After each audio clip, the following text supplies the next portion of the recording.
ప్రైజ్లో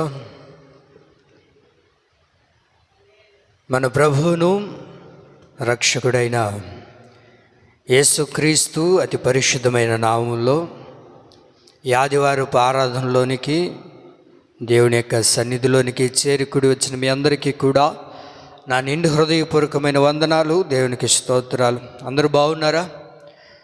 సియోనులో ఉన్న నా దేవుడు మిమ్మల్ని అందరినీ కూడా ఆశీర్వదించునుగాక.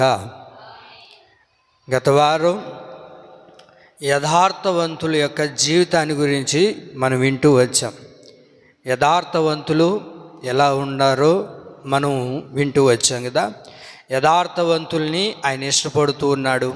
యథార్థంగా మనం మరణించేంత వరకు యథార్థంగా మనం బ్రతకాలి. వారు మాత్రమే దేవుని యొక్క రాజ్యంలో ఉంటారు.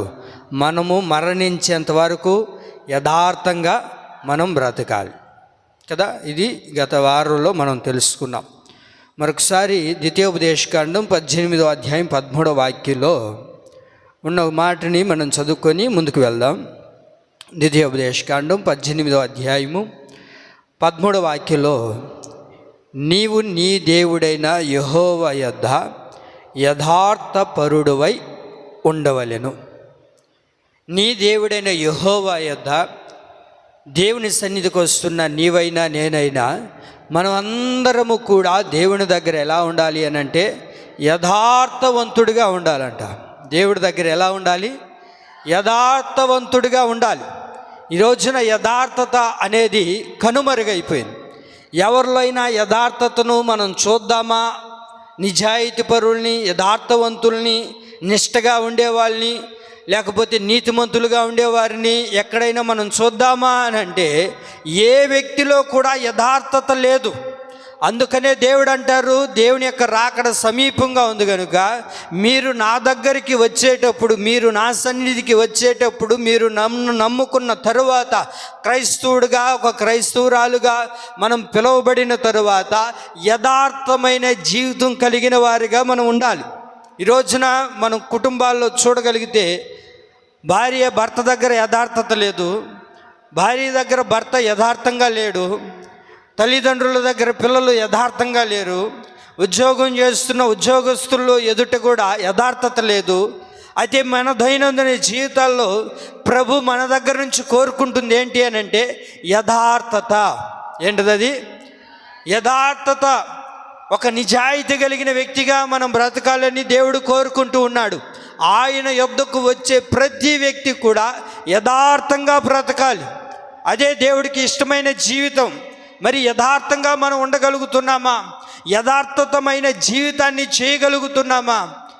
బ్రతికినంత కాలము అవినీతితో, బ్రతికినంత కాలం మోసం చేస్తూ, బ్రతికినంత కాలం మనకిష్టం వచ్చినట్లుగా బ్రతకడం కాదు. దేవుని యొద్దకు వస్తున్న ప్రతి వ్యక్తి యథార్థంగా బ్రతకాలి. ఎలా బ్రతకాలా?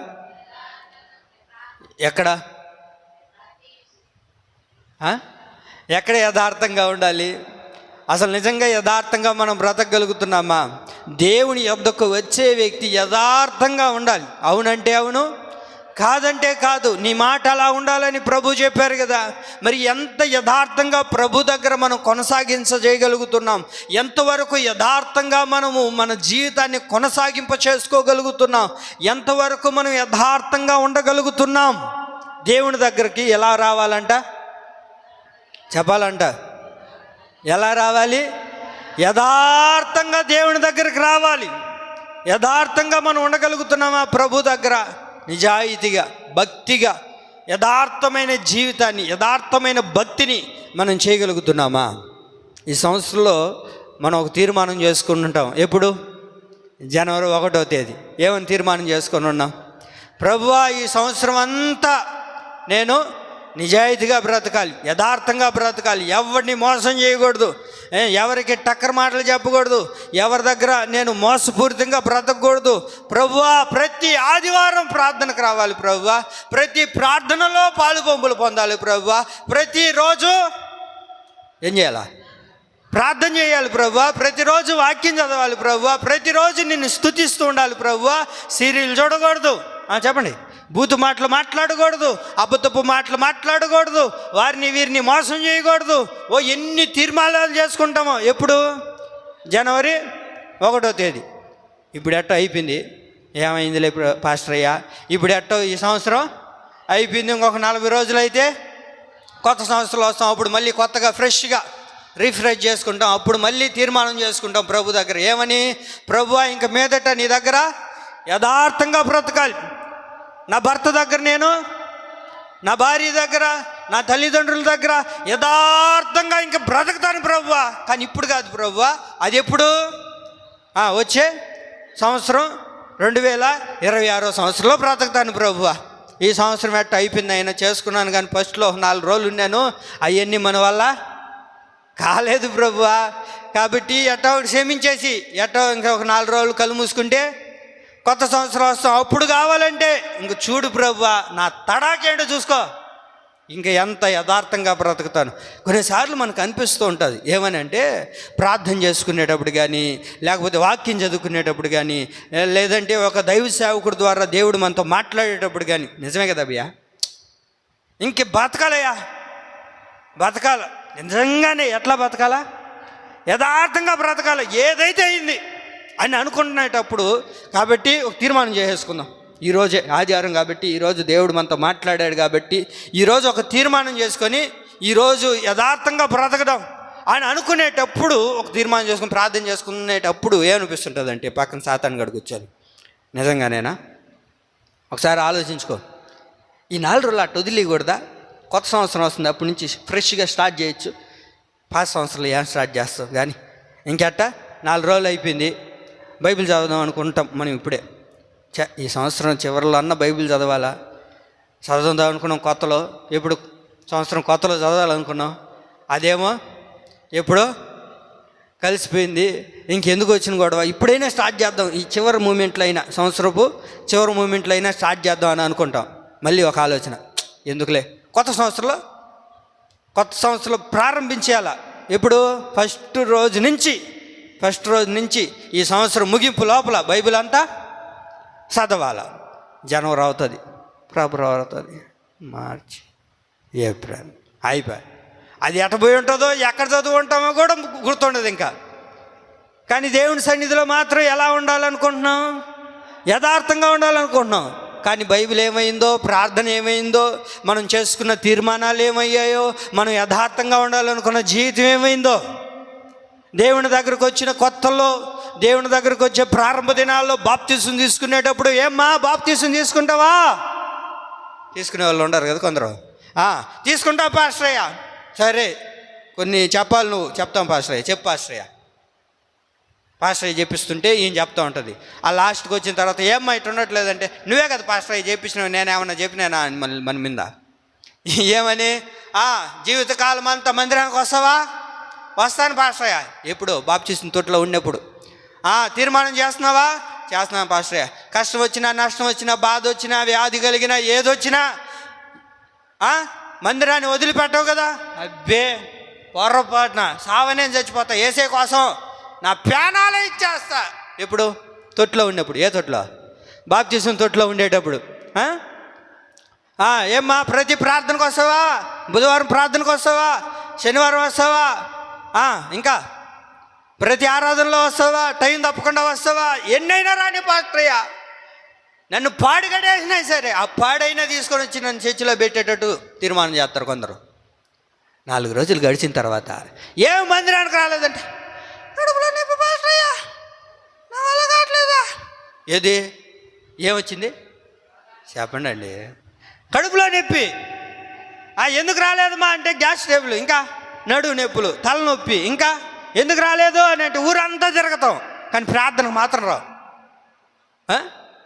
చెప్పండి అండి. కానీ కొత్తలో మాత్రం స్టార్టింగ్లో, ఎప్పుడు? బాప్తీసం తీసుకుని తొట్టులో మునిగేసి వచ్చిన చలి దినాల్లో. ఎప్పుడు అది? నేను అదే పెట్టుకునింది.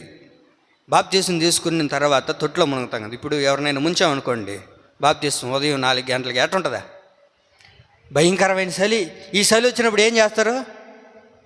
సెలవు వచ్చినప్పుడు ఏం చేస్తారమ్మా? సెలవు వచ్చినప్పుడు ఏం చేస్తారు? దుప్పటి కప్పుకుంటారుగా. అట్టా కొత్తలో ఎట్లాంటి బాప్తీసం తీసుకునేటప్పుడు తీసుకున్న వెంటనే సెలవు చేస్తారు. ఆ సెలవుని బట్టి భక్తులు భలే నిష్ఠగా ఉంటారు. ఆ 4 రోజులు గడిచిన తర్వాత, ఒక 5 సంవత్సరాలు 10 సంవత్సరాలు గడిచిన తర్వాత ఇంకేం చేస్తారు? యేసు ప్రభు మా అన్నదమ్ముడేయా, మా ఇంటి పక్కనోడే, అప్పుడప్పుడు నేను పిలిస్తే వస్తుంటాడు అన్నట్టుగా బిహేవ్ చేస్తుంటారు కొంతమంది. ఏం ప్రార్థనకు రాలేదు, ఏమైంది ఇప్పుడు? నేను రాకపోతే ఏమైనా చర్చి నిలిచిపోతుందా? చెప్పమ్మా. నువ్వు రాకపోతే చర్చి ఏమి నిలిచేది ఉండదు. చర్చి జరుగుతూనే ఉంటుంది, ప్రార్థనలు జరుగుతూనే ఉంటాయి. నువ్వు వచ్చినా రాకపోయినా ప్రార్థనలు జరుగుతుంటాయి, ఆగవు. కానీ నీ భక్తి సన్నగిల్లిపోతుంది కదా, నీ భక్తి పడిపోతుంది కదా, నీ జీవితం కుప్పకూలిపోతుంది కదా. అది ఆలోచించట్లేదు మన వాళ్ళు. ఎందుకు ప్రార్థనకు రావట్లేదు? ఒకప్పుడు యథార్థంగా బ్రతకాలని దేవుడి దగ్గర తీర్మానం చేసుకున్న వ్యక్తివి కదా నువ్వు. ఎందుకు రావట్లేదు ఇప్పుడు అని అంటే చెప్పండి, ఎందుకు రావట్లేదు? కడుపులో నొప్పి. ఇంకా ఎందుకు రావట్లేదు? పాములా, నడువు నొప్పులు, కూర్చోలేరు, ఇంకా వండుకోవాలా, అంత ముద్ద తినాలా, ఇంకెంతసేపు ఇదేనా? అసలు వాస్తవానికి ఒక ఆయన చెప్తున్నాడు మొన్న, మనకి ఎందుకు ఎక్కువ రోగాలు వస్తున్నాయంటే 3 పూటలు తినే బట్టే రోగాలు వస్తున్నాయంట. 3 పూటలు బాగా నిష్టగా తినేస్తున్నాయి, అందుకే రోగాలు. ఒక పాత రోజుల్లో తాతోళ్ళు కూడా అంత, వాళ్ళ తాతోళ్ళ దినాల్లో కూడా అన్నం ఉండేదే. ఆయన తాతకి అప్పుడు ఎట్లా ఉండేది? ఏదైనా వేడ దొరికితే దాన్ని తెచ్చుకునేవా, అది తినేవా 2 రోజుల దాకా, ఇంకా అట్లే ఉండేది. ఇంకా మళ్ళీ అది దొరికేదాకా వాళ్ళకి ఉపవాసమే, అంతేనా కదా? వాళ్ళు ఎంత బాగా బతికినారు, ఒక్కొక్కరు బ్రతికారా లేదా? బైబిల్లో ఒక్కొక్కరు 900 సంవత్సరాలు బతకలేదా? చెప్పండి అండి. మరి అంతగా బ్రతికారు అని అంటే వాళ్ళకి ఏముండింది? మనం ఎంతసేపు తిని తిని తిని తిని ఎన్ని బస్తాలు తినేసి ఉంటుంది ఈ కడుపు. అయితే నా కడుపు, మీరందరూ మంచోళ్ళు, నా కడుపు ఓయమ్మ ఫ్యాక్టరీలే లేపేసి ఉంటుంది ఇది ఇప్పుడు దాకా. ఇంకా ఎన్ని ఫ్యాక్టరీలు లేపాలో? ఎంతసేపు దీని గొడవే. కానీ అరే ప్రార్థనకు పోవాలి. ఒకప్పుడు నేను యథార్థంగా బ్రతకాలనుకున్న వ్యక్తిని కదా, ఇప్పుడు ఎందుకని నేను దేవునికి దూరం అయిపోతున్నాను? ఎందుకని మందిరానికి దూరం అయిపోతున్నాను? సహవాసానికి ఎందుకు దూరం అయిపోతున్నాను? సంఘానికి దూరం అయిపోతున్నాను? వాక్యానికి బోధకు దూరం అయిపోతున్నానే, ప్రార్థనకు దూరం అయిపోతున్నానే. యథార్థంగా బ్రతకాలనుకున్న వ్యక్తిని నేను ఇప్పుడు ఏమైపోయింది? చెప్పండి అండి. నేను ఒక మాట చెప్పనా, నువ్వు టయానికి మందిరానికి రాకపోయినా యథార్థతను వదిలేసినట్టే. దేవుని యొద్దకు వచ్చేటప్పుడు ఎలా రావాలి? యథార్థంగా రావాలి. యెహోవా యొద్దకు వచ్చేవాడు ఎలా ఉండాలంట? యథార్థంగా బ్రతకాలి, యథార్థంగా జీవించాలి. ఎందుకని యథార్థంగా బ్రతకాలి అని అంటే 11వ కీర్తన 7వ వాక్యంలో చివరి వాక్యం చూడండి, చదవలేదా మీరు ఆ మాట? యథార్థవంతులు 11వ కీర్తన 7వ వాక్యంలో ఏమనుంది? యథార్థవంతులు ఆయన ముఖ దర్శనం చేసేదరు. ఏం చేస్తారంట? చెప్పాలంతా. యథార్థవంతులు ఆయన ముఖ దర్శనం చేస్తారు.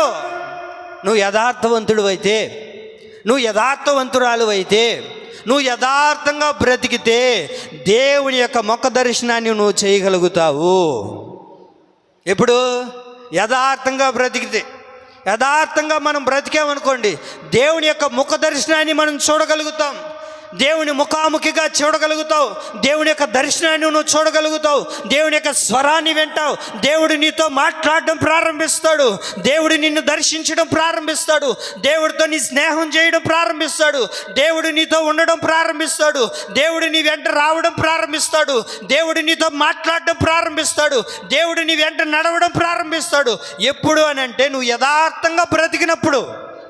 యథార్థత లేకపోతే దేవుడైనా ఏం చేయగలుగుతాడు? చేస్తాడా? చెప్పండి అండి. కొందరు ఉంటారండి, దేవుడి మందిరానికి వచ్చినప్పుడు వాళ్ళు చెప్పే అద్భుతమైన సాక్ష్యం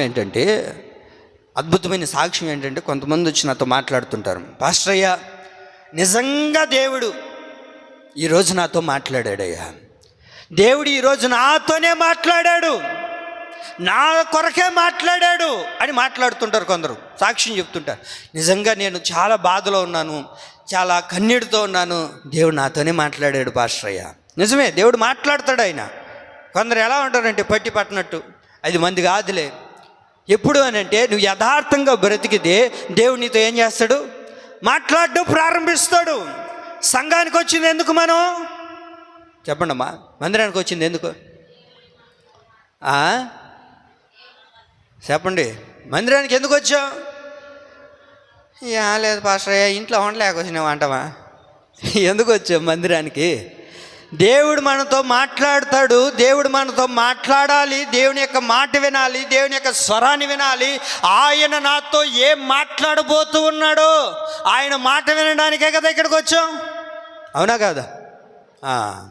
మరి దేవుని యొక్క మందిరానికి వచ్చింది దేవుని యొక్క స్వరాన్ని వినడానికి. ఆయన నాతో ఏం మాట్లాడడానికి ప్రభు దిగి వచ్చాడో అది వినడానికి ప్రభు దగ్గరకు వచ్చాం.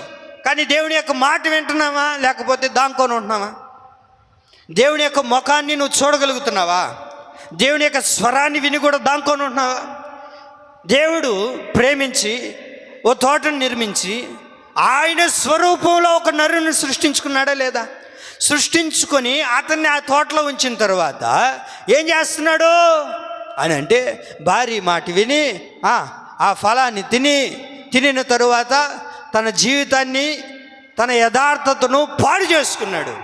అంతకుముందు యథార్థంగా బ్రతికినంత కాలం దేవుని చూస్తున్నాడా లేదా? దేవుని చూస్తున్నాడు, దేవుని స్వరాన్ని వింటున్నాడు, దేవునితో మాట్లాడుతూ ఉన్నాడు. ఏ రోజు కూడా చెట్లు దాంకొని అయ్యా నిన్ను చూడలేకపోతున్నాను, నీ ముఖాన్ని చూడలేకపోతున్నాను, నీ మాట వినలేకపోతున్నాను అని ఏ రోజు కూడా అనలేదు. ఎప్పుడైతే యథార్థతను పోగొట్టుకున్నాడో, ఎక్కడున్నాడు అయ్యగారు చెప్పండి? ఎక్కడ దాక్కున్నాడు? చెట్లు దాక్కున్నాడు. దేవుడు అంటారు, హలో బ్రదర్ ఆదాము, ఎక్కడున్నావు నీవు? అయ్యా నేను ఇక్కడే ఉన్నాను, కానీ నీ స్వరం విన్నప్పుడు నాకు భయం వేస్తుంది అయ్యా. నీ ముఖాన్ని చూడాలంటే, నీ దగ్గరకు రావాలంటే, నీ ఎదుట నిలబడాలంటే కారణం ఏంటి అని అంటే, అతనిలో యథార్థతను పోగొట్టుకున్నాడు. యథార్థత ఉన్నంతసేపు దేవుడి దగ్గర నిలబడ్డాడు. యథార్థత పోయిన తర్వాత దేవుడి దగ్గర నిలబడుతున్నాడా? చెప్పండి. మనలో యథార్థం ఉంటే, నిజాయితీ ఉంటే ఎక్కడైనా నిలబడవచ్చు. ఎవడు ముందైనా, ఎంత పెద్ద అధికారైనా కానివ్వండి, ఏమండి, ఎంత పెద్ద అధికారైనా కానివ్వండి, అతని ఎదుట మనం నిలబడాలి అని అంటే, ఒకరు నీ మీద అపనిందలు వేశారు, నువ్వు యథార్థంగానే జీవిస్తున్నావు, ఏమండి, నిన్ను పిలిచారు, నీలో ఏ తప్పు లేకపోతే నువ్వు యథార్థంగా ఉండగలుగుతావుగా? ఎంత పెద్ద అధికారి దగ్గరైనా ఏమండి నిజాయితీగా నిలబడతాం. ఒకవేళ ఏదో ఒక కోశాన మనలో ఏమండి ఏదైనా ఉంటే మనం ఏమవుతాం? తలదించుకోవాల్సి వస్తుందా లేదా? ఇప్పుడు చేసింది అయ్యగారు అదే. ఎప్పుడైతే యథార్థతను పోగొట్టుకున్నాడో ఏం చేశాడు చెప్పండి? యథార్థత పోయిన తర్వాత దేవుని చూడగలుగుతున్నాడా? చూడలేకపోతున్నాడు. నా దేవుని ప్రియులారా, యథార్థత ఉన్నంతసేపు నువ్వు దేవుని చూడగలుగుతావు, దేవుని స్వరాన్ని వినగలుగుతావు, ఏ భయము లేకుండా నువ్వు దేవుడి దగ్గర నిలబడగలుగుతావు. మరి యథార్థమైన జీవితమే కదా దేవుడు మన దగ్గర కోరుకుంటుండేది. ఈ రోజున ఎక్కడుంది యథార్థత? ఎక్కడుంది నిజాయితీ? ఎక్కడుంది మనలో నిజం ఉందా? మనం యథార్థంగా బ్రతకగలుగుతున్నామా? మనం అప్పుడప్పుడు వింటూ ఉంటాం, యథార్థంగా బ్రతికేటప్పుడు, యథార్థతను చెప్పడానికి వెళ్ళేటప్పుడు, యథార్థతను ఎవరికైనా చెప్పడానికి లేకపోతే నిజం చెప్పడానికంటే ముందు ఏమండి అబద్ధం ఏం చేస్తుంది? ఊరంతా తిరిగేసి వచ్చేస్తుంది. నిజం చెప్పులు వేసుకునేట లోపు ఈ అబద్ధం ఏం చేస్తుంది? ఊరంతా, దేశం అంతా తిరిగేసి వచ్చేస్తుంది. కానీ అంత మాత్రాన యథార్థత, నిజము చెడ్డదైనట్ట? చెప్పండి, కాదు కదా. మరి మన దైనందిన జీవితాల్లో ఎంతవరకు మనం యథార్థంగా బ్రతకగలుగుతున్నాం? ఎంతవరకు దేవుని దగ్గరకు వచ్చిన మనము ఆయన దర్శనాన్ని చూడాలి అని అన్నా, ఆయన స్వరాన్ని వినాలన్నా, ఆయన మాటను మనం వినాలన్నా, ఆయన ముఖ దర్శనం మనం చేయాలన్నా మనలో యథార్థత ఉండాలి. యెహోవా యొద్దకు ఎలా రావాలి? అది దేవుని మందిరానికి వస్తే యథార్థంగా రండి, యథార్థంగా ఉండండి. లేదా ఇంట్లో కూర్చొని బటనాలు వేయించుకొని తినండి. ఎందుకనంటే మనం యథార్థంగా బ్రతకకుండా, యథార్థంగా జీవించకుండా దేవుడి మందిరానికి వచ్చి యథార్థత మనలో లేకపోతే చూసే ప్రజలందరూ ఏం చేస్తారు? మనల్ని హేళన చేస్తారా, చేయరా? చెప్పండి అండి. చేస్తారు. దేవుడి నామాన్ని అవమానపరుస్తారా లేదా? చెప్పరే గట్టిగా. అవమానపరుస్తారా లేదా? మనం తాగి ఉదయం దాకా తాగేసి తోకతా మందిరానికి వచ్చామనుకో, ఎట్లుంటుందా? దేవుణ్ణి అవమానపరుస్తారా లేదా? ఏమండి, మనకంటే ముందు దేవుడి నామం అవమానపరచబడుతుందండి. అలాంటప్పుడు మనం మందిరానికి రావడం ఎందుకు? దేవుడు కోరుకుంటుండేది ఏంటో తెలుసా? మనం అందరము కూడా యథార్థంగా ఆయన దగ్గరికి రావాలి.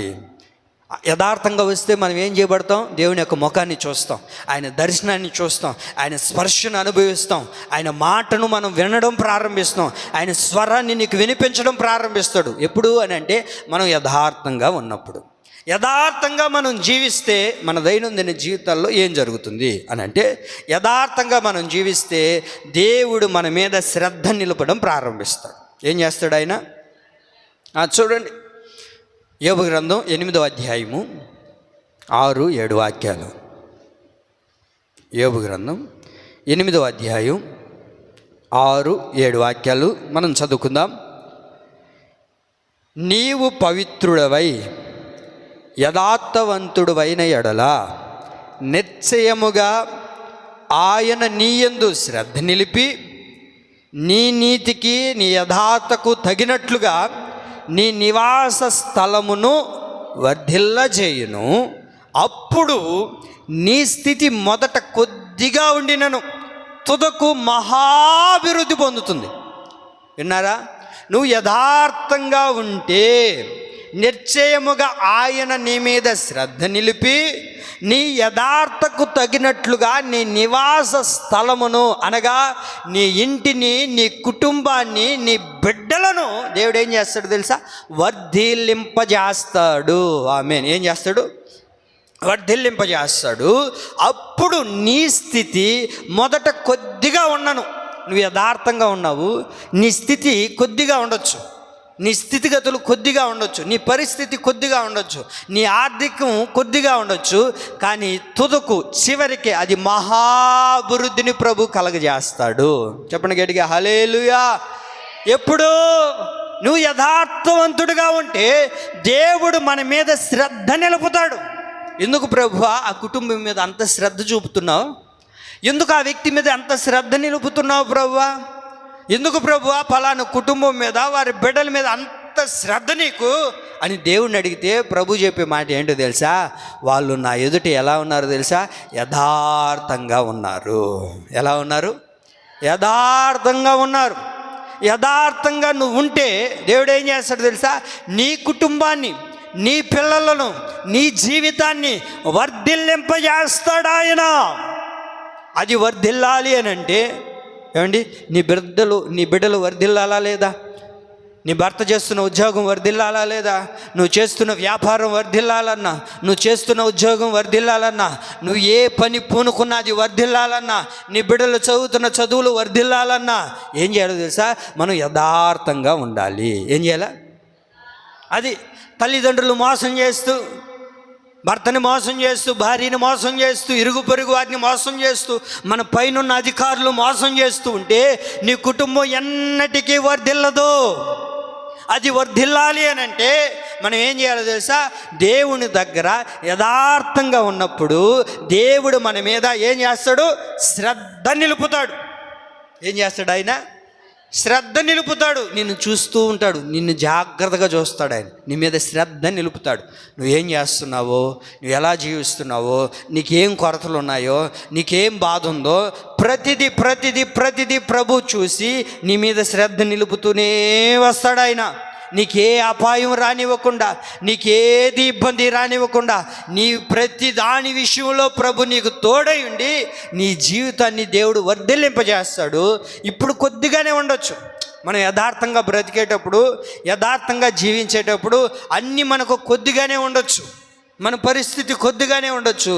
కానీ చివరికి ప్రభు ఏం చేస్తాడు అని అంటే దాన్ని మహాభివృద్ధి చేస్తాడంట. ఏం చేస్తాడంటే దేవుడు, అది మనం బాగా గమనించగలిగితే బైబిల్లో చూడండి, ఎక్కడున్నాడు అని అంటే గొర్రెలు కాచుకుంటూ, ఎక్కడో అడవిలో బ్రతుకుతూ తల్లిదండ్రులకు దూరంగా గొర్రెలు కాచుకుంటూ తన జీవితం ఏదో కొనసాగింపు చేస్తూ ఉన్నాడు.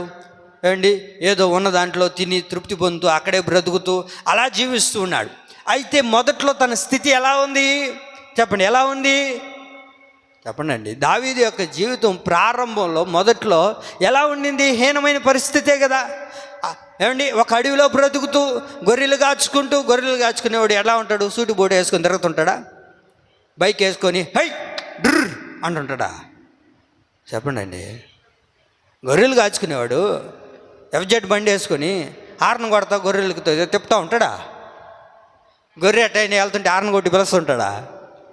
చెప్పరే, ఎలా ఉంటుంది? హీనమైన పరిస్థితే కదా. ఎండకి ఎండి, వానకి దడిచి, చలికి ఎన్నో పరిస్థితులు తన జీవితంలో ఎదురయ్యాయి. అయితే ఏ రోజు కూడా దావీదు తన యథార్థతను విడిచిపెట్టలేదు కనుకనే దేవుని దగ్గర ఎంత యథార్థంగా ఉన్నాడు కనుకనే దేవుడు తన జీవితాన్ని గమనించి దేవుడు తీసుకొని వచ్చి ఏం చేశాడు తెలుసా? అభిషేకించి ఒక ఉన్నతమైన స్థితిలో పెట్టాడు ఆయన్ని. ఒక రాజ్య సింహాసనం మీద కూర్చొని పెట్టాడు అయ్యగారిని. ఎక్కడ తీసుకొని వచ్చాడు? ఎక్కడున్నాడు? ఒకప్పుడు చెప్పాలి, ఎక్కడున్నాడు? భేద స్థితిలో, హీనమైన స్థితిలో గొర్రెలు కాచుకుంటూ బ్రతుకుతున్న వ్యక్తిని తీసుకొని వచ్చి సింహాసనం మీద కూర్చొని పెట్టాడు. 40 దేశాలకి రాజు అధిపతిగా చేశాడు. అంతటి ఉన్నతమైన స్థితిలో తీసుకొని వచ్చి దేవుడు నిన్ను కూర్చొని పెడితే ఏం చేస్తున్నావు? ఈరోజు ఏం చేస్తున్నావు నెలకి దేవుడు 30,000 పింఛన్ ఇస్తున్నాడా? తినడానికి తిండి ఇచ్చాడా? కట్టుకోవడానికి బట్టలు ఇచ్చాడా? ఉండడానికి నివాసం ఇచ్చాడా? చెప్పరే, ఎండ కాస్తే ఏసీ ఇచ్చాడా లేదా? చెమట పడితే ఫ్యాన్ ఇచ్చాడా లేదా? కరెంటు పోతే ఇన్వర్టర్ ఇచ్చాడా లేదా? ఏం తక్కువ చేశాడు నీకు దేవుడు? చెప్పండి, ఏం తక్కువ చేశాడు దేవుడు నీకు? ఫోన్ కొడితే బిర్యానీ వస్తుందా లేదా?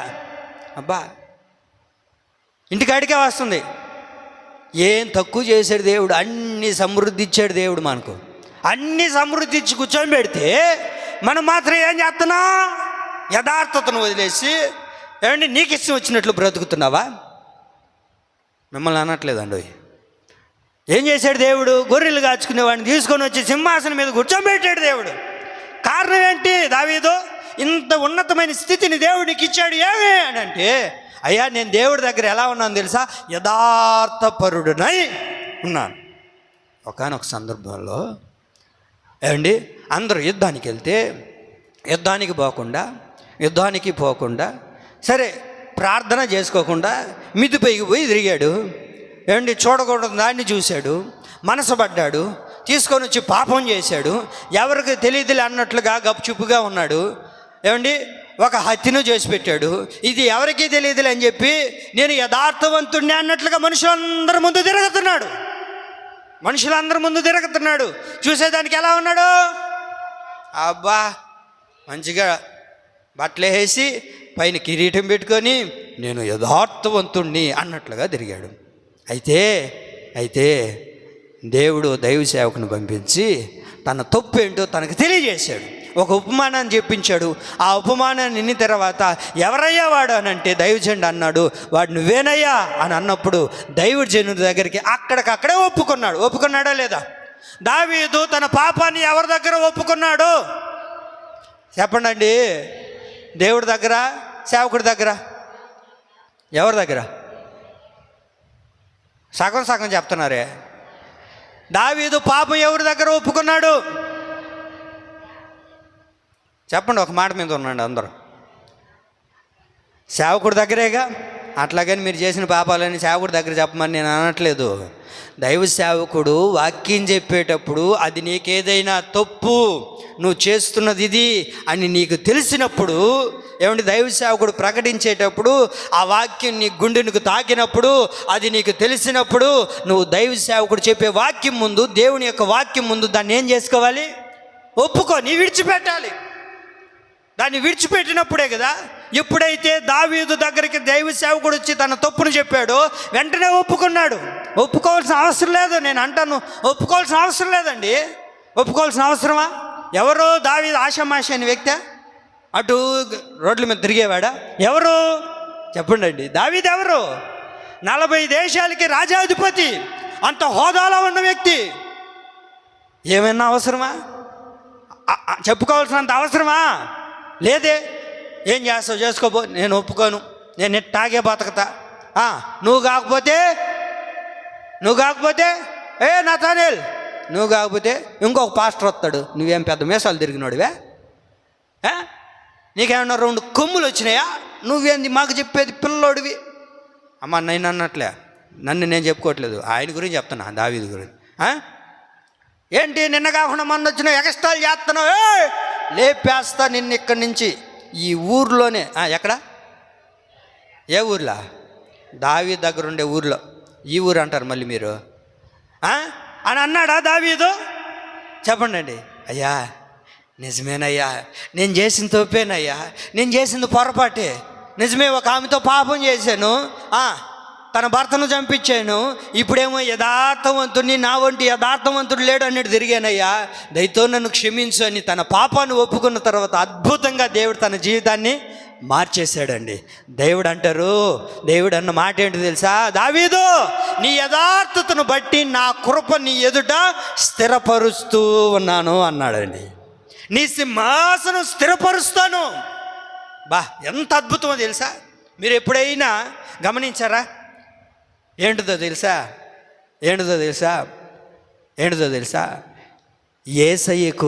ఏసయ్యకు దావీదు తండ్రిగా మార్చబడిపోయాడండి. కొడదాం చప్పట్లు గట్టిగా. ఏమైపోయాడు? ఏసయ్యకు తండ్రి ఎవరు చెప్పరే? దావీదు యొక్క కుమారుడు ఎవరు? ఏసయ్యగా. ఏమంటాడు? మీరు ఎప్పుడైనా బైబిల్ చదువుంటే, అందుకే బైబిల్ చదవండి ఇంకనైనా. ఎవరిలో నుంచి వచ్చాడు యేసు ప్రభులు వారు? దావీదు కుమారుడైనా అని అందా లేదా బైబిల్లో? చూసారా? యేసయ్యకే తండ్రి అయిపోయాడు దావీదు అంటే కారణం ఏంటంటే యథార్థత. అయ్యా దావీదు ఒక్క విషయంలోనే, కానీ తర్వాత ఏం చేశాడు? దాన్ని విడిచిపెట్టి ఆ పాపానికి దూరం అయిపోయి తన పొరుపే ఏమైందంట? తను ఏడవడాన్ని బట్టి తన పొరుపే తెప్పరిల్లిందంట. మరి ఎక్కడ మన యథార్థత? నువ్వు యథార్థంగా ఉంటే, నువ్వు యథార్థంగా జీవిస్తే నీ జీవితాన్ని ప్రభు ఉన్నతంగా మార్చడం ప్రారంభిస్తాడు. ఏమంటే దావీదు యొక్క సింహాసనాన్ని దేవుడు ఏం చేశాడు? స్థిరపరిచాడు. మరి మన సింహాసనాన్ని, దేవుడు మనకిచ్చిన జీవితాన్ని దేవుడు స్థిరపరచాలి అని అంటే మనలో ఏముండాలి? యథార్థత ఉండాలి. ఎంతవరకు యథార్థంగా బ్రతుకుతున్నాం? సామెతల గ్రంథం 21వ అధ్యాయం 29వ వాక్యం చూడండి. సామెతలు 21:29లో భక్తిహీనుడు తన ముఖము ముడుచుకొనును, యథార్థవంతుడు తన ప్రవర్తనను చక్కపరుచుకొనును. దావీదు ఏం చేశాడు? తన యథార్థతను చక్కపరుచుకున్నాడా లేదా? తను చేసిన పాపాన్ని ఒప్పుకున్నాడు. తాను ఏం చేశాడో, తాను ఎలాంటి అతిక్రమాన్ని చేశాడో, ఎలాంటి పాపపు జీవితాన్ని చేశాడో వాటన్నిటిని కూడా ఒప్పుకొని చక్కపరుచుకున్నాడు. కనుకనే తన జీవితాన్ని దేవుడు ఏం చేశాడు? ఆశీర్వదించడం ప్రారంభించాడు.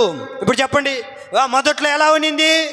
మొదట్లో కొద్దిగా ఉండినను తుదకు ఏమైంది? దావీదు యొక్క జీవితం బహుగా ఆశీర్వదించబడింది, బహుగా విస్తరించబడింది, బహుగా దీవించబడ్డాడు. ప్రియులారా, మరి మన జీవితం అలా మార్చబడాలి అని అంటే ఈ ఆరాధనలో పాలు పంపులు పొందిన మనం అందరం కూడా ఏం చేయాలో తెలుసా? యథార్థమైన జీవితాన్ని జీవించాలి. ఏ జీవితంతో కొనసాగించబడుతున్నామో, ఏ జీవితంలో మనం నడిపించబడుతున్నామో దానిని ఒకసారి జ్ఞాపకం చేసుకొని దాని విషయంలో దేవుని దగ్గర ఒప్పుకొని మన ప్రవర్తనను చక్కబరుచుకోవాలి. భక్తిహీనుడైతే ఏం చేస్తాడు? తన ముఖమును చిన్నబుచ్చుకుంటాడు. పాస్టర్ ఎప్పుడు చూసినా మా గురించి చెప్తుంటాడు, పాస్టర్ ఎప్పుడు చూసినా మా గురించి అంటుంటాడు. పాస్టర్కి ఇంకెవరు కనబడరా? ఎవరు అయితే ఏం చేస్తుంటారో అవన్నీ ఎతికి చెప్పండి అండి. ఎవరైనా ఫోన్ చేసి ఫలానా ఎట్టుంది పాస్టర్ అంటే, ఇప్పుడు ఆమె గురించే రేపారం ఆమె గురించే ప్రసంగం, అంతేనా?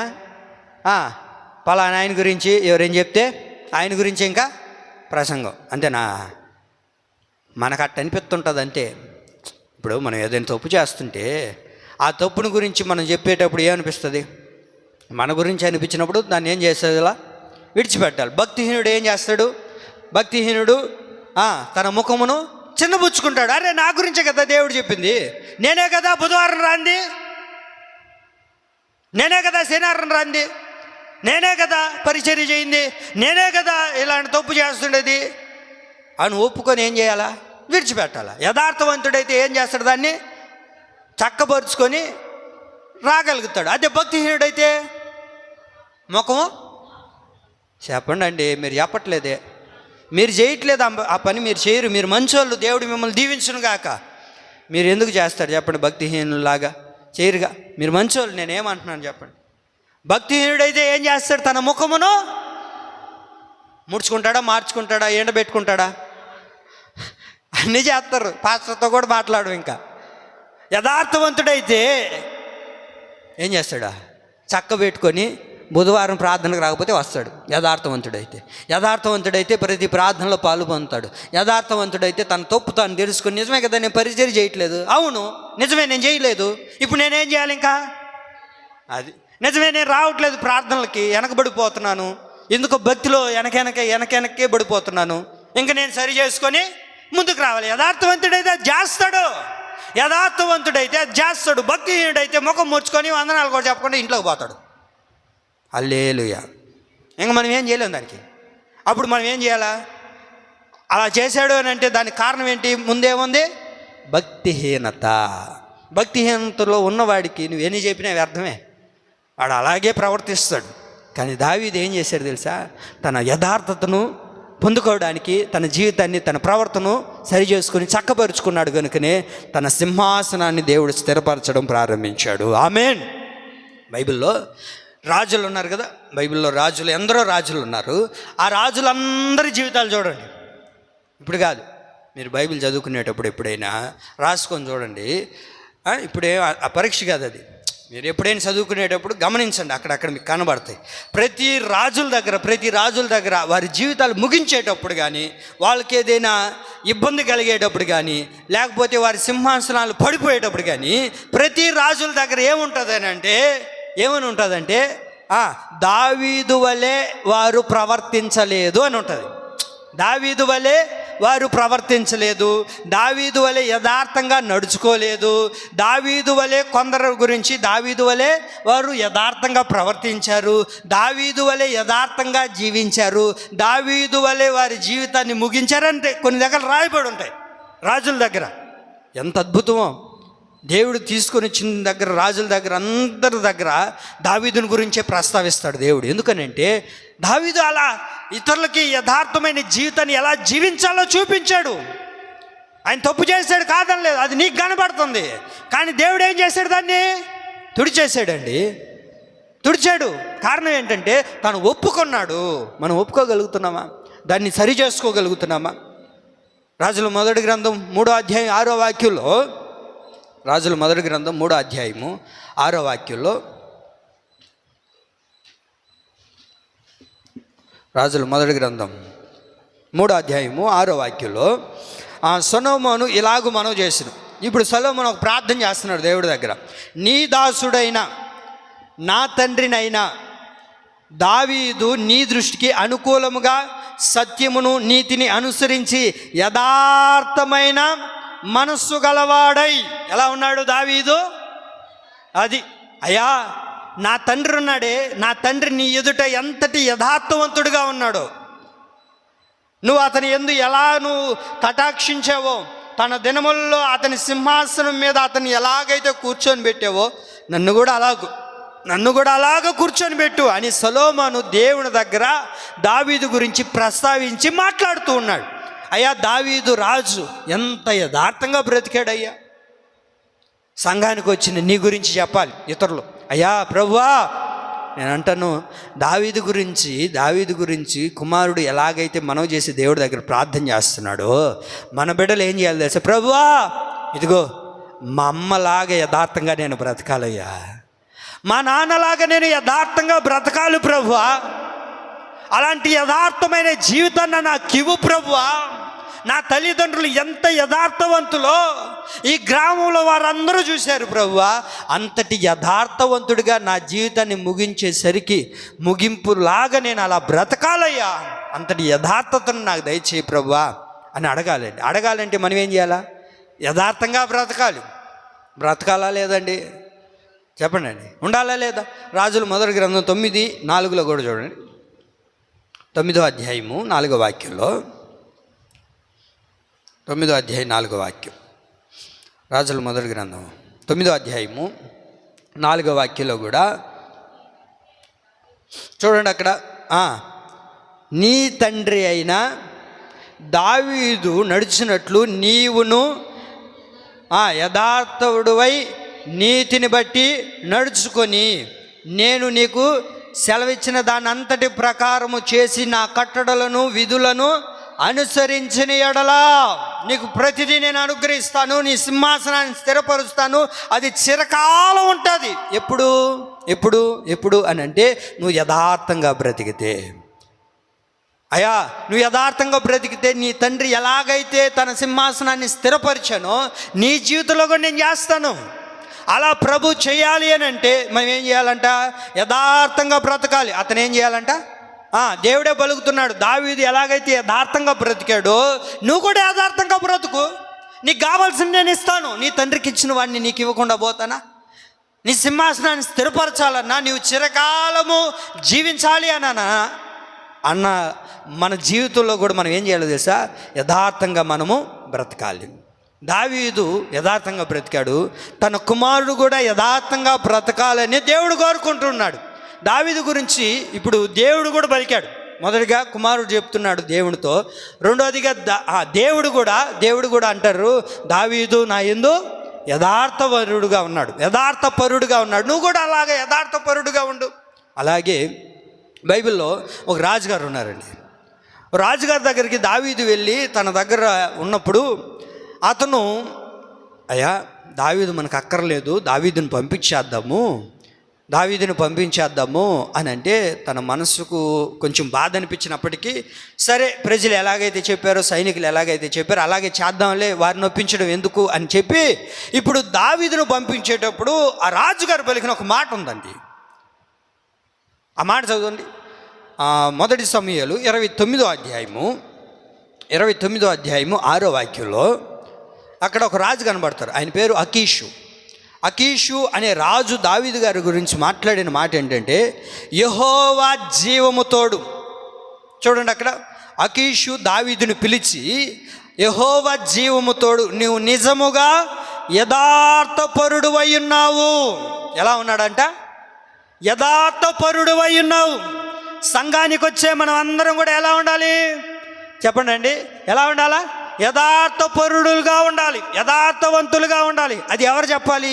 మనల్ని ఎవరైతే చూస్తున్నారో, అది మన కుటుంబీకులైనా, మన సంఘంలో ఉన్నవారైనా, సమాజంలో ఉన్నవారైనా, ఏమండి మనం చేస్తున్న ఉద్యోగంలో ఉన్నవారైనా, మన తోటి సహోదరులైనా ఏం చెప్పాలి తెలుసా? నీవు చెప్పండి ఎలా చెప్పాలి?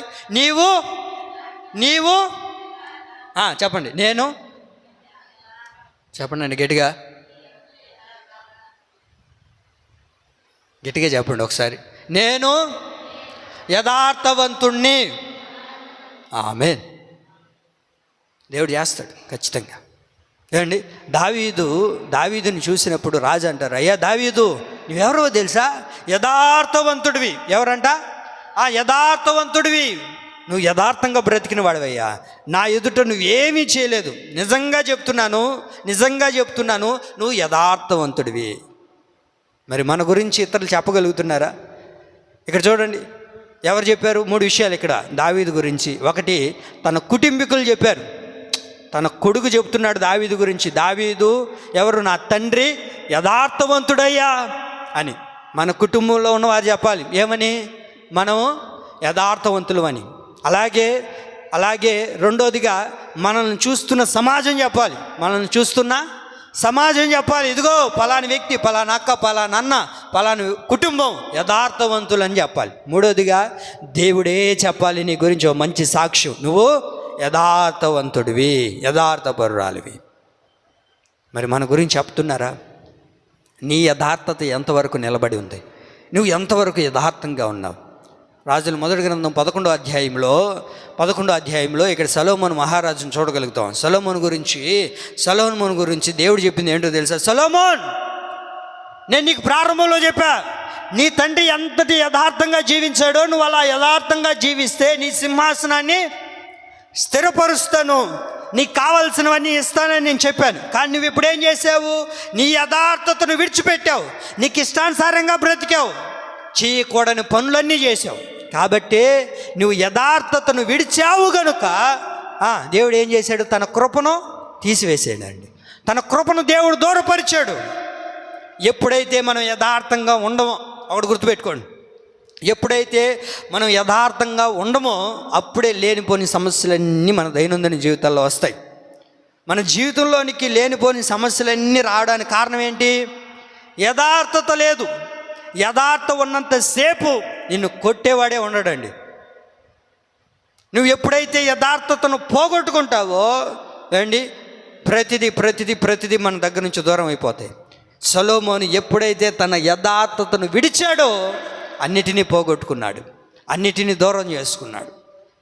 బైబిల్లో రాజుగారు ఉన్నారండి, ప్రారంభంలో అద్భుతమైన యథార్థత. 2వ రాజులు చూడండి, అతని గురించి రాజులు 2వ గ్రంథం 22వ అధ్యాయము 2వ వాక్యంలో రాయబడి ఉంటుంది అతని గురించి, యోషియా గురించి. అతడు యెహోవా దృష్టికి యథార్థముగా నడుచుచు కుడి ఎడమలకు తిరుగక తన పితరుడగు దావీదు చూపిన ప్రవర్తనకు సరిగ్గా ప్రవర్తించను. చెప్పాను కదా ఇందాక, రాజులు ప్రతి దగ్గర కూడా వాళ్ళు మంచి చేస్తే, వాళ్ళు మంచి ప్రవర్తన చూస్తే దావీదుని గురించే చెప్తాడు దేవుడు. వాళ్ళు మంచిగా ప్రవర్తించకపోతే నువ్వు దావీదులాగా లేవు అంటాడు, దావీదులాగా ఉన్నావు అంటాడు. ఒక్కరినే చూపించాడు రాజుల విషయంలో దేవుడు, ఇదిగో దావీదులాగా మీరు ప్రవర్తించండి. దావీదులాగా ప్రవర్తించాడంట యోషియా. ఎలా ప్రవర్తించాడు? ప్రారంభంలో దావీదులాగా ఓ మంచి యథార్థత కలిగి యథార్థమైన ప్రవర్తనతో ప్రారంభంలో ఉన్నాడు.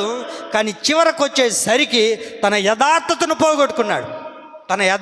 పోగొట్టుకున్నాడు. దేవుడు యుద్ధానికి వెళ్ళొద్దని చెప్పినప్పటికీ, దేవుడు యుద్ధానికి వెళ్ళొద్దని చెప్పినప్పటికీ దేవుని మాట వినకుండా తన యథార్థతను విడిచి తనకిష్టానుసారంగా వెళ్ళాడు.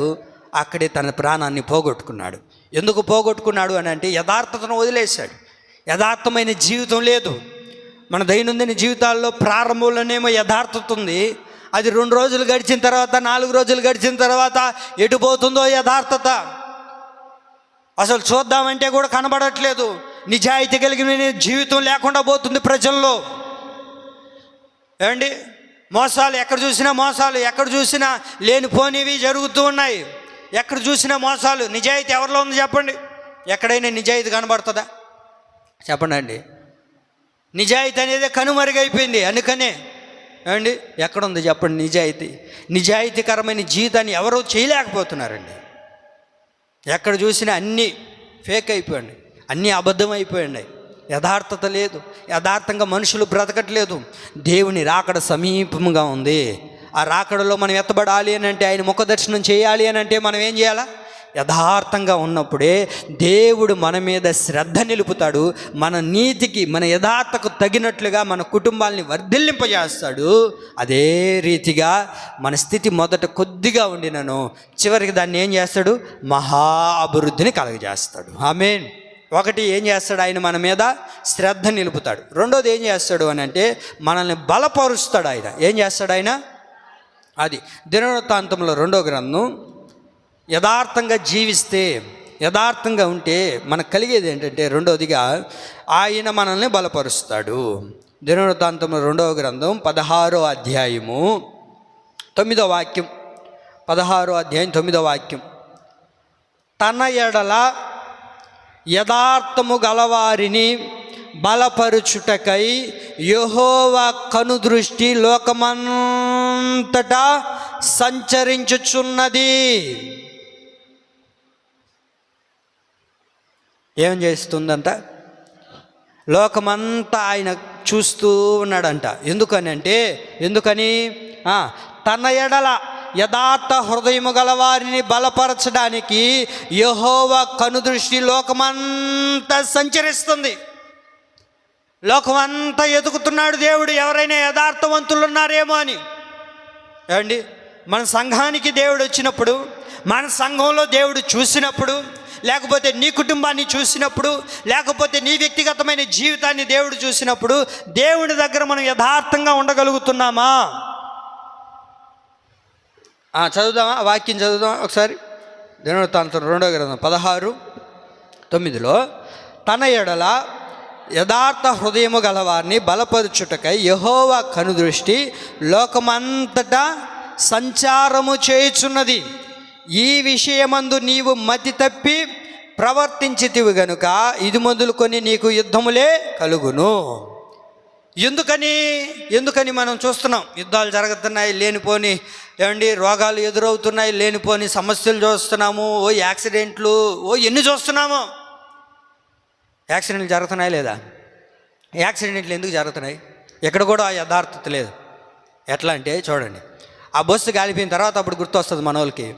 బస్సు కాలిపోయిన తర్వాత అప్పుడు ఏం చెప్తున్నారంటే, అందులో ఇది లేదు, అది లేదు, అది ఫెయిల్ అయిపోయింది, ఇది కరెక్ట్గా లేదు, అది కరెక్ట్గా లేదు, డోర్లు తెచ్చుకోవట్లేదు, డోర్లు ఓపెన్ అవ్వట్లేదు, సరిగా లేవు, ఎన్ని చెప్తారో ఒకటి కాలిపోయిన తర్వాత. ముందే ఉండాలిగా యథార్థత. చెప్పండి అండి, ఎవరైనా సరే దేంట్లోనైనా సరే యథార్థంగా ఉంటే ఏ సమస్య ఉండదు. యథార్థతను ఎప్పుడైతే పోగొట్టుకుంటామో అప్పుడే లేనిపోని సమస్యలన్నీ వస్తాయా లేదా? ఖచ్చితంగా వస్తాయండి. యథార్థంగా జీవించాలి, యథార్థంగా ఒక వ్యక్తి బ్రతకాలి. అందుకని దేవుడు అంటారు, యథార్థవంతుల కోసం ఆయన యథార్థవంతుల్ని బలపరచడానికి దేవుడు చూస్తూ ఉన్నాడు. నువ్వు యథార్థంగా ఉంటే దేవుడు నిన్ను బలపరుస్తాడు. ఈ రోజున ప్రజలు ఏమైపోతున్నారు అని అంటే బలహీనపరచబడిపోతున్నారు. బలహీనత ప్రజల్లో చోటు చేసుకుంటుంది, బలహీనులైపోయి కృంగిపోతూ ఉన్నారు. అందుకనే దేవుడు అంటారు, నేను యథార్థవంతుల్ని కనిపెడుతూ ఉన్నాను, చూస్తూ ఉన్నాను. లోకం అంతా చూస్తున్నాడు ఆయన. యథార్థవంతులు ఏడైనా కనబడతారేమో వారిని బలపరుద్దాము అని. ఎందుకు బలహీన అయిపోతున్నావు? నీ జీవితంలో జరుగుతున్న పరిస్థితులను బట్టి, లేకపోతే నీ కుటుంబంలో జరుగుతున్న ఇబ్బందులను బట్టి, నీ కుటుంబంలో వస్తున్న సమస్యలను బట్టి నువ్వు బలహీన పడిపోతున్నావేమో. నువ్వు యథార్థంగా ఉంటే దేవుడు నీ దగ్గరకు వచ్చి ఏం చేస్తాడో తెలుసు? ఆయన నిన్ను బలపరచడం ప్రారంభిస్తాడు. ఏం చేస్తాడు? ఆయన బలపరుస్తాడు. దేవుడు మనల్ని బలపరచాలంటే దేవుడు మనల్ని చూస్తూ ఉన్నాడు. అయితే మనం ఆయనకి యథార్థంగా కనబడాలండి. అదే అధ్యాయంలో దినవృత్తాంతం 2వ గ్రంథము 27వ అధ్యాయము 6వ వాక్యాన్ని మనం చూడగలిగితే, ఇక్కడ ఒక ఆయన కనబడతాడు. ఆయన జీవితం అద్భుతంగా ఉంటుంది. యోతాము అనే రాజు ఒక ఆయన కనబడతాడు. యోతాము అనే ఒక రాజు కనబడతాడు. అక్కడ 6వ వాక్యంలో 27:6లో ఇలాగున యోతాము తన దేవుడైన యెహోవా దృష్టికి యథార్థముగా ప్రవర్తించి బలపరచబడెను. ఆయన బలపరచబడడానికి గల కారణం ఏంటంటే, దేవుడి దగ్గర ఎలా ఉన్నాడు? యథార్థంగా ఉన్నాడు. యథార్థంగా ఉన్న వ్యక్తిని దేవుడు ఏం చేస్తాడు? బలపరుస్తాడు. నువ్వెందుకు బలహీనం అయిపోతున్నావో తెలుసా? నీలో యథార్థత లేదు. నువ్వు యథార్థంగా ఉంటే దేవుడు నిన్నేం చేస్తాడు? బలపరుస్తాడు, బలపరుస్తాడు, బలపరుస్తాడు. మనం యథార్థంగా ఉన్నాం. మనం యథార్థంగా ఉన్నప్పుడు ఏదైనా చిన్న రోగం కలిగినా, చిన్న సమస్య ఎదురైనా, చిన్న బాధ ఎదురైనా, నువ్వు యథార్థంగా ఉన్నప్పుడు దేవుడు నిన్ను బలపరుస్తాడు. ఎందుకో తెలుసా?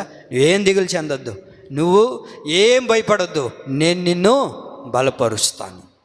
ఆయన మనల్ని బలపరచాలంటే మనలో ఏం ఉండాలో తెలుసా? యథార్థత.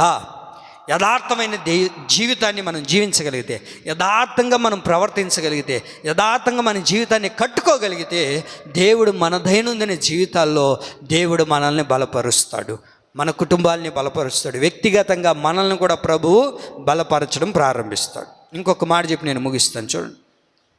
యథార్థంగా ఉంటే, యథార్థంగా మనం ప్రవర్తిస్తే, మూడవదిగా దేవుడు ఏం చేస్తాడంటే, 2 విషయాలు చెప్పాను. యథార్థంగా ఉంటే ఏం చేస్తాడు? ఒకటి, మన మీద శ్రద్ధ నిలిపి మన కుటుంబాలని వర్ధిల్లింపజేసి మొదట కొద్దిగా చివరికి దాన్ని ఆశీర్వదిస్తాడు. రెండవదిగా దేవుడు యథార్థంగా ఉంటే దేవుడు మనల్ని ఏం చేస్తాడు అంటే బలపరుస్తాడు. మూడవదిగా మనం యథార్థంగా ఉంటే, యథార్థంగా ఉన్నప్పుడు దేవుడు వారి ప్రార్థన యందు ఆనందిస్తాడు. ఎప్పుడు మనం యథార్థంగా ఉండి ప్రార్థన చేస్తే మన ప్రార్థన యందు దేవుడు ఆనందిస్తాడు. సామెతల గ్రంథం 15వ అధ్యాయము 8వ వాక్యం. సామెతల గ్రంథం 15వ అధ్యాయము 8వ వాక్యం.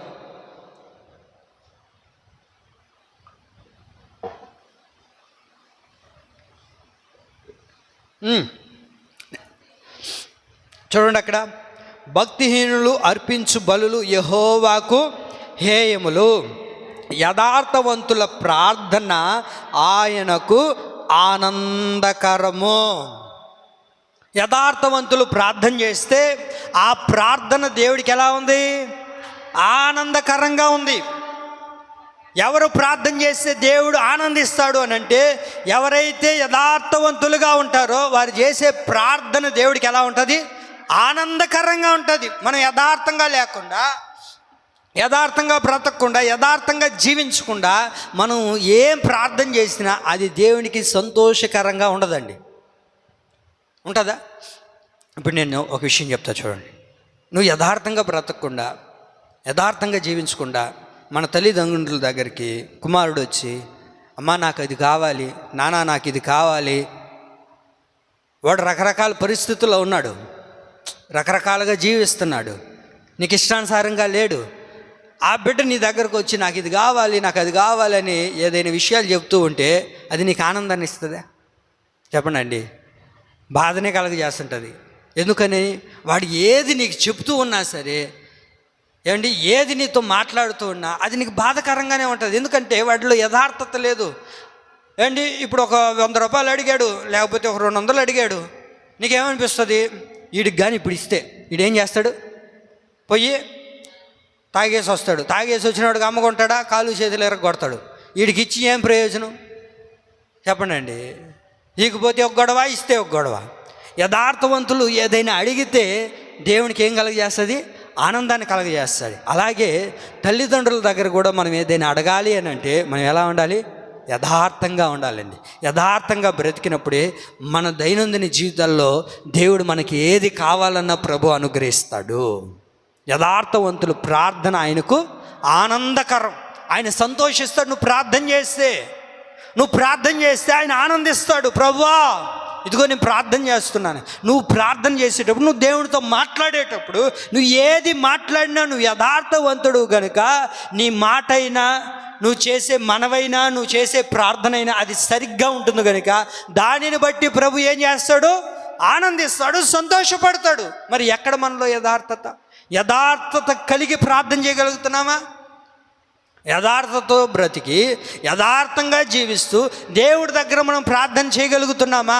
ఇప్పుడు దేవుడిని అడగాలన్నా ఏమండి, అడిగే యోగ్యత అయినా మనలో ఉండాలిగా. చెప్పండి. హిజ్కియా తెలుసు కదా, హిజ్కియా రాజుగారు ఏమండి, దైవజనుడు వచ్చి, అయ్యా నువ్వు చనిపోబోతున్నావు అని చెప్పిన తర్వాత, నువ్వు చచ్చిపోబోతున్నావు, నీ జీవితం అయిపోయింది, ఇంక నీ ఇంటిని చక్కబెట్టుకో అని చెప్పాడు దైవజనుడు. చెప్పి అలా వెళ్ళిపోతూ ఉంటే ఈయన అక్కడికక్కడే గోడ దగ్గర మోకరించి ప్రభు దగ్గర ఇలా ప్రార్థన చేస్తున్నాడు. ప్రభువా, నేను ఎంతగా యథార్థవంతుడిగా ఉన్నానో నీకు తెలియదా అని ప్రార్థన చేశాడండి. నేను ఎంతటి యథార్థవంతుడినయ్యా, నేను ఎంతగా యథార్థంగా బ్రతికాను. ఒకవేళ నా జీవితంలో ఇంకా ఏదైనా అవిధేయతలుంటే వాటిని క్షమించు. నేను ఎంత యథార్థంగా నీ దగ్గర బ్రతికానో నీకు తెలియదా ప్రభువా అని ప్రార్థన చేస్తే, ఆ ప్రార్థన దేవుడు జ్ఞాపకం చేసుకుని దేవుడు దాన్ని విని అతను ఏం చేశాడు? 15 సంవత్సరాలు ఆయుష్ను పొడిగించాడా లేదా? కారణం ఏంటి? తన యథార్థత. అంతేనే కదా, తన యథార్థతను బట్టి దేవుడు ఆనందిస్తున్నాడు. మన యథార్థత ఉంటే, ప్రభువా ఈ శారీరకమైన రోగం వచ్చిందయ్యా, ప్రభువా ఈ రోగం కలగడానికి కారణం నేనే ప్రభువా, దయతో నన్ను క్షమించు, నా యథార్థతను వదిలేసే, నా యథార్థతకు దూరమయ్యే ఈరోజు ఇన్ని కష్టాలు తెచ్చిపెట్టుకున్నాను ప్రభువా, ఇన్ని బాధలు తెచ్చిపెట్టుకున్నాను ప్రభువా, దయతో నన్ను క్షమించు, ఇంక మీదట నీ ఎదుట యథార్థంగా ఉంటాను ప్రభువా అని అంటే దేవుడు మనకు కావాల్సినవన్నీ ప్రభు పొడిగిస్తాడండి, ఇవ్వడం ప్రారంభిస్తాడు. మన ఆత్మీయ జీవితంలో ఎక్కడో మన ఆత్మీయ జీవితం కూడా ఈరోజు రోగం కలిగి ఉంది. శారీరక రోగమైన, ఆత్మీయ రోగమైన, అది అభివృద్ధి పొందాలి అని అంటే, నువ్వు దేవుడి దగ్గర ప్రార్థన చేస్తే అది ఆనందకరంగా మారాలి అని అంటే మనలో ఏముండాలి?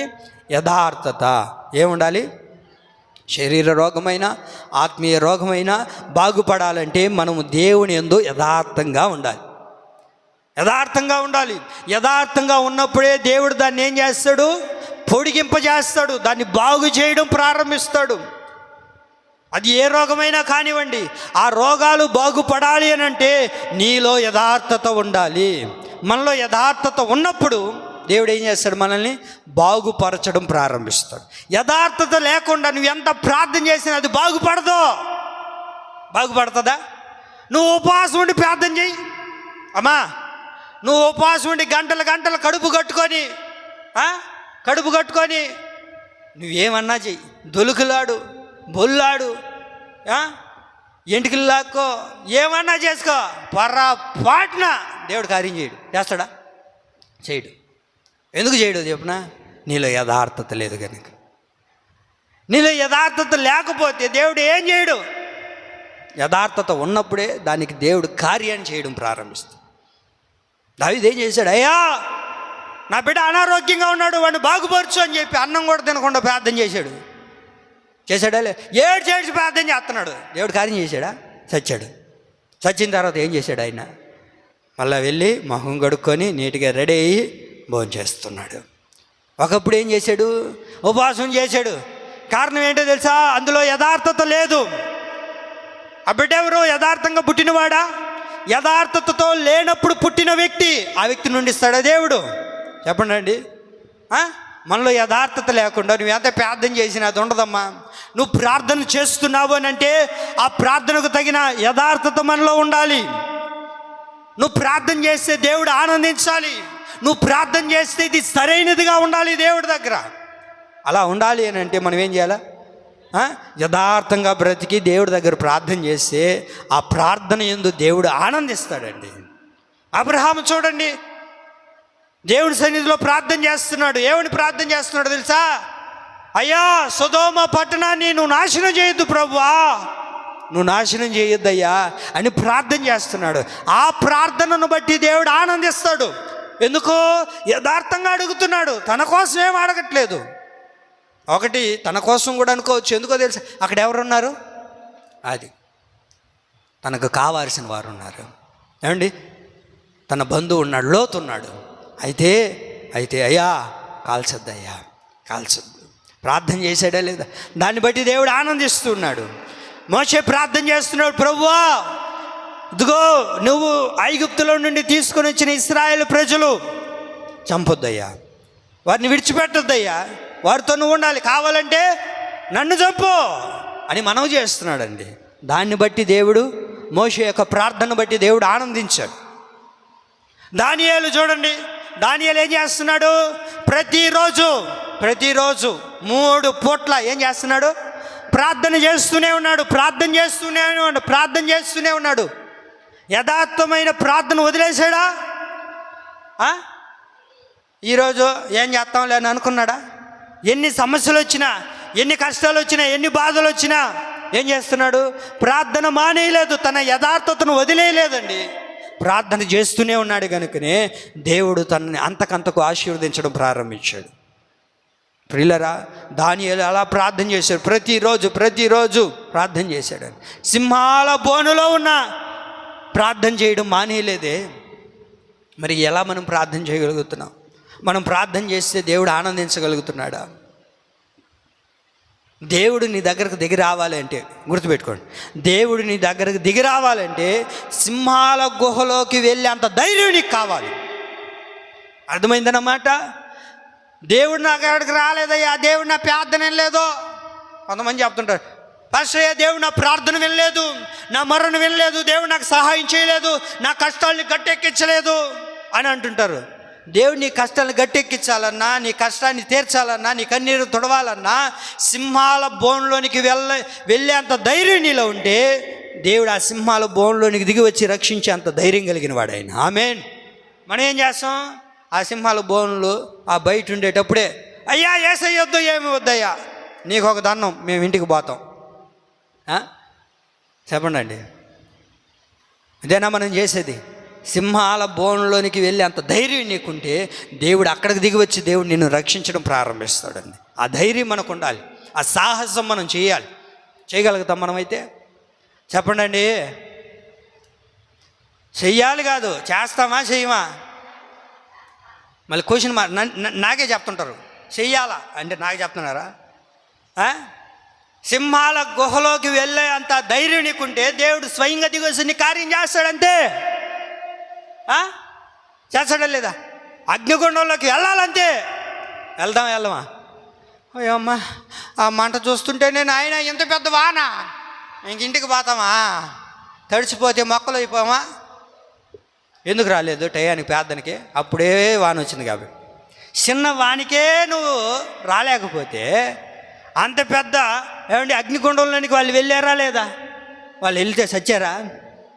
సావలేదండి. దేవుడే వారికి దిగొచ్చేసాడు. దిగొచ్చేసాడా లేదా దేవుడు వాళ్ళ కోసం? ఏమండి ఎలా అయిపోయిందంట? ఏసీలాగా మారిపోయింది వాళ్ళకి. ఏమండి అగ్నిగుండం వాళ్ళకి ఏసీలాగా మార్చేసాడే దేవుడు.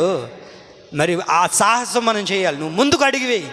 యథార్థతను బట్టి దేవుడు నిన్ను అత్యధికంగా ఆశీర్వదించడం ప్రారంభిస్తాడు. ఆమేన్. ఆయన యొద్దకు వచ్చి వారు యథార్థ పరులై ఉండాలి. యథార్థ పరులు అంటే దేవుడు నీ మీద శ్రద్ధ నిలుపుతాడు. యథార్థ పరుడు అయితే దేవుడు నిన్ను బలపరుస్తాడు. యథార్థ పరుడు అయితే నీ ప్రార్థన యందు దేవుడు ఆనందిస్తాడు. అంతే. నువ్వు చేస్తే ప్రార్థన అంటే నువ్వు దేవుడితో మాట్లాడుతుంటే నీ దగ్గర కూర్చొని వింటానే ఉంటాడు ఆయన. నువ్వు ఎంత చక్కగా మాట్లాడుతున్నావో, ఎంత బాగా నాతో మాట్లాడుతున్నావో అని నీ ముచ్చటైన మాటలు వినడానికి దేవుడు నీ కాడికి దిగొచ్చేస్తాడండి. నువ్వు ప్రార్థనలు కవిత్వాలతో రాయాల్సిన అక్కర్లే. ఏమండి కవిత్వాలతో రాయాల్సిన అక్కర్లే. ఓ పాట విన్నాను. ఆ పాటలో ఒక ఆయన పాట పాడుతున్నాడు. ఏమని పాడుతున్నాడంటే ఆయన కళ్ళు కూడా లేవు. ఆయన ఏమని పాడుతున్నాడంటే, అయ్యా నాకు చదువు కూడా రాదు, నేను చూపు కూడా చూడలేను, ఇలాంటి వాడిని పాట పాడమంటున్నావే, నాకు రాగమేమి తెలుసు, స్వరమేమి తెలుసు, నేను ఎలా పాడాలో తెలీదు, కానీ పాడమన్నావు, కానీ నేను ఇప్పుడు పాడుతున్నాను. ఏమని పాడుతున్నావు అయ్యా అంటే అరిచి పాడుతున్నాడు ఆయన. యేసయ్యా అని అరుస్తున్నాడు. ఆ అరుపుకే దేవుడు దిగి వచ్చేసాడండి. ఆమె ఏం అక్కర్లా, నువ్వు అరిచి దేవుడు మొరపెడితే చాలు, అంతే. నువ్వు పిలిస్తే చాలు, ఆయన నీ కాడికి దిగి వచ్చేస్తాడు. అది దేవుడు. హల్లెలూయా. కాబట్టి యథార్థంగా బ్రతకదాం. దేవుడు రాకడ సమీపంగా ఉంది. యథార్థతను వదలొద్దు, యథార్థంగా జీవిద్దాం. ఏదైనా జరగని. వాక్యం ఏముందో తెలుసా? తనకు నష్టము కలిగినను,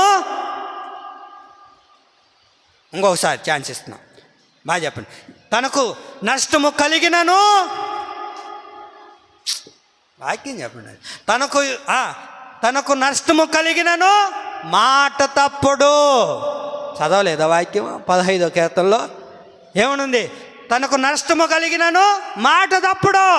మనకు నష్టం కలగని, బాధ రాని, హింస రాని, ఏదైనా కలగని యథార్థతను వదలకూడదండి. యథార్థతను విడిచిపెట్టకూడదు. మాట ఇచ్చాను దేవుడి దగ్గర, ప్రభువా నీ యొద్దకు వచ్చేటప్పుడు నేను యథార్థంగా ఉంటాను ప్రభువా అని ఒక తీర్మానం చేసుకో. ఆ తీర్మానాన్ని దేవుడు స్థిరపరిచి నీరు కట్టి ఫలింపజేసి మనల్నందరినీ కూడా యథార్థవంతులుగా ప్రభు మార్చునుగాక. ఈ కొద్ది మాటలు ప్రభు మన వినికిడిలో నీరు కట్టి ఫలింపచేయునుగాక.